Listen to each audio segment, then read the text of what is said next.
I want to take a little segue here and play a little game I like to do called Choose Between Two. So, Christian, here we go. I'm going to give you two different topics or names, and I want you to choose between the two. You can give me your reasons behind Sure. the answer you give. Okay, so the first one is going to be for Cinema Cowboys, Clint Eastwood or John Wayne? Oh gosh, it's funny. I mean, I grew up with Clint Eastwood. I did not grow up with John Wayne. And as much as I love my father, he's passed away a few years now. He, for some reason, instilled in me a dislike of John Wayne. He didn't like John Hmm. Wayne. He thought he was a one-trick pony, no quasi pun intended. And so I've always had a bias against John Wayne. But in recent years, when I became an adult, I watched some movies like The Searchers, things like that. I thought, wow, this guy's really good. He really has something. So I have to pick Clint Eastwood, but I have my appreciation for John Wayne has grown over the years after after being gaslit by my wonderful father. The Monkees or the Beatles? Oh gosh, it's the Monkees easily. Listen, the Beatles to me, I think on paper they're the greatest band ever, ever, ever, ever.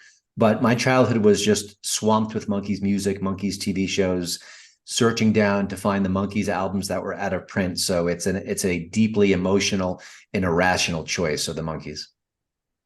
Abbott and Costello or Laurel and Hardy? Oh, that's hard. Oh man, that's a It's a humdinger. that's a photo finish. The Abbott and Costello movies are the ones I watch as a child, and I love them dearly.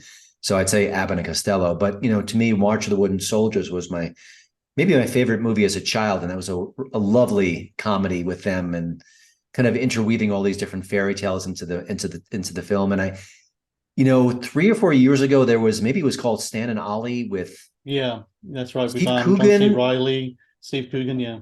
What a wonderful film. It was bittersweet. And boy, those actors, they really brought those classic comic foils to life in ways I didn't think was possible. So if you haven't seen that movie, I highly recommend it. But yeah, it's Abbott it's a close one though. Die Hard or Lethal Weapon? I am not part of the Die Hard cult. And Me I know either. that Me either. it's Yeah. a weird, and I watched it with my son maybe 3 years ago, just to kind of say, okay, maybe fresh eyes, blah blah blah. It's a very good film. I have no problem with it. I understand why Bruce Willis became a star because of it, a movie star, not just a TV star. But I think Lethal Weapon is more complicated. It's got a bluesy riff to it that I've always enjoyed. And I just think that Mel Gibson is a spectacular actor. Mm. He's a great director. I know he's a very troubled soul. I won't defend the things he's done and said, but as a movie star, I've always thought he was first rate, and Mm. great chemistry between him and Danny Glover. I think they're making a new sequel now. It sounds like a terrible idea, honestly, but we'll see. Favorite cinema snack, popcorn or candy? Always candy, always chocolate. I'm not a big snack guy when it comes to watching movies. Maybe because I'm a Mm. cheapskate and the the cost of entry is too profound as a journalist who doesn't make a lot of money. But Mm. yeah, I don't know. I've never been a big chomper of food during when I watch movies. We'll do it once in a while as a family, and I'll make homemade popcorn and melt the butter, old school. But to me, a candy bar is a candy bar. It's one of the greatest things in the world. And last one, streaming or physical media? Oh, that's hard. I've got a whole library of physical media downstairs in my Yeah, me too. house, and I love it. And it's a cherished possession, and I have an emotional attachment to it. But I have to say, the speed of streaming, and if I know a movie is available on one of the platforms I subscribe to, I'm hard pressed to go down to the library, look through the A's, the B's, the C's, pick it up, put it in the Blu-ray player, hit pause. I don't know. It's just streaming is pretty spectacular. But of course, having said that, you want to own the physical media now because they're changing things, they're erasing Yeah. things just get out of stock. Here's my ultimate embarrassing monkey story. So I grew up in the 80s, and I guess I was in my late teens, early 20s. And then TV stopped showing the Monkees show, and I was devastated. And I waited and waited and waited for them to bring back the Monkees. I wanted to see my favorite show.